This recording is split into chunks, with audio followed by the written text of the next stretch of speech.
જય માતાજી મિત્રો, તમારા બધાનું હાર્દિક સ્વાગત છે મેલેડી સિદ્ધ સાધના ચેનલ ઉપર।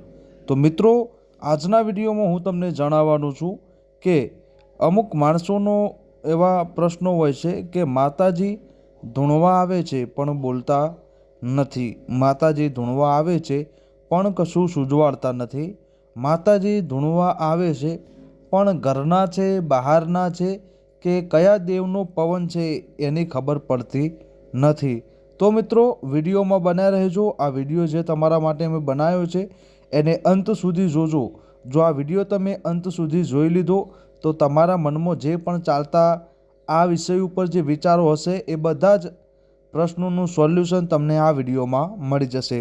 તો સૌપ્રથમ મિત્રો તમને જણાવી દઉં કે અત્યારના જે માણસો છે એની હું વાત કરું તો કે અમુક માણસોને ધૂણતા હોય છે અને એમને માતાજી બોલતા હોતા નથી। તો એનું શું કારણ હોય છે? જુઓ મિત્રો, કોઈ પણ સાચું દેવ ધૂણતું હોય, તમારા ઘરનું દેવ ધૂણતું હોય તો મિત્રો કોઈ પણ કામ હોય, તમે કોઈ પણ જાતની કોઈ પણ પ્રશ્નોત્તરી કરો એ તમારા 32 બોલના જવાબ એ માતાજી આપી દે। એનું કારણ છે મિત્રો, જો સાચું દેવ ધૂણે છે, બરોબર, તમારા ઘરનું દેવ ધૂણે છે તો કોઈ પણ દોષમાં હોય તો એનાથી એ ગભરાય નહીં। દેવ જે છે એ કોઈનાથી ગભરાય નહીં કે ભાઈ આ આમના ઘરના આગેવાન છે તો આમને ગુનો કર્યો છે તો શું, એમને ગુનો કર્યો હોય તો એ પણ ભોગવે અને એ પણ એ જે દંડ છે એ ભોગવે, એવી વાત હોય। દેવ સાચું ધૂણતું હોય અને ઘરનું ધૂણતું હોય તો હવે તમને એ જણાવી દઉં કે તમારા ઘરમાં કોઈ એવું વ્યક્તિ ધૂણે છે જે બોલતું નથી, બરોબર, અને બોલે છે તો અલગ અલગ નામ આપે છે, તો એનું શું કારણ હોઈ શકે? તો મિત્રો તમને જણાવું કે તમારા ઘરમાં પણ કોઈ એવું વ્યક્તિ ધૂણે છે, જે ધૂણે છે પણ કોઈ બોલતું નથી અને બોલે તો અલગ અલગ નામ આપે છે, બરોબર। તો જો આવી કન્ડિશન તમારા ઘરમાં હોય તો તમારે શું કરવાનું છે? તમારે સમજી જવાનું છે કે જો તમારા ઘરમાં કોઈ દેવ બહારનું આવીને ધૂણે, જેને મેલી શક્તિઓ કહેવાય, બહારની શક્તિઓ કહેવાય, જેને દેવદૂત કહેવાય, આવા અમુક માણસો જે છે શું કરતા હોય છે?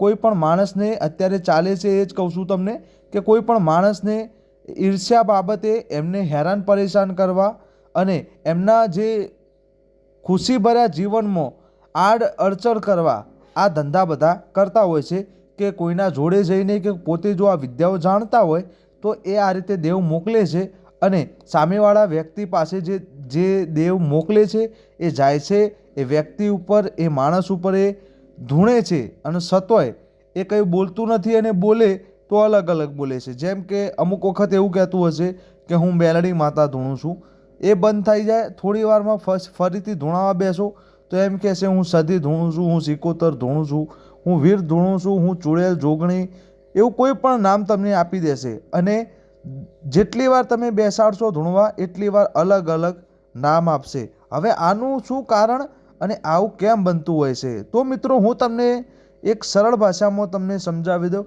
જ્યાં સુધી તમારા ઘરે સિદ્ધ પુરુષ ના આવે, સાચો ભૂવો, અઘરો ભૂવો અને આકરો ભૂવો ના આવે ત્યાં સુધી આ દેવનું નિરાકરણ તમારે થાય નહીં।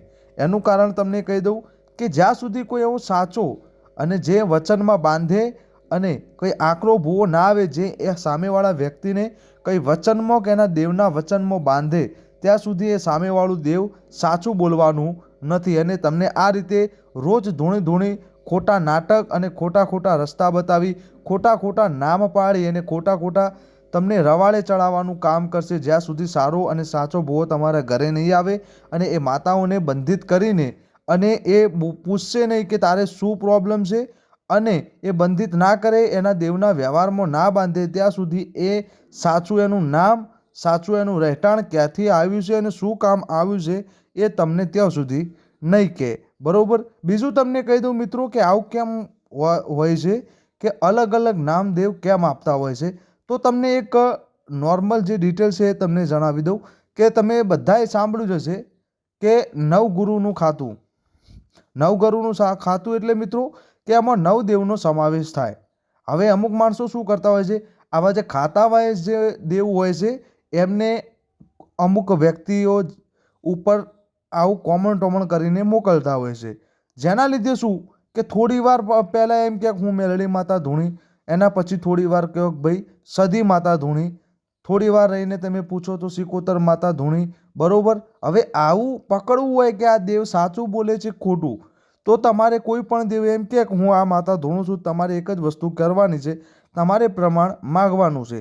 હવે તમે પાઠ ઉપર જો પાઠ ઢાળ્યો હોય, પાઠ તમે પાથર્યો હોય તો એના ઉપર માગી શકો છો, અને નહીં તો તમે એવું કોઈક બીટ માગી શકો કે આટલા દિવસમાં આટલું બને તો હું માનું કે તું આ માતા ધૂણે છે. આ રીતે તમે આ રીતે દેવને તમે વાતચીતમાં ઉતારી શકો છો, અને સાચું છે કે ખોટું દેવ છે, ઘરનું દેવ ધૂણે છે કે બહારની કોઈ મેલી વિદ્યા ધૂણે છે, એનું અનુમાન તમે લગાવી શકો છો. તો ચાલો મિત્રો, આ વિડીયોમાં આટલું.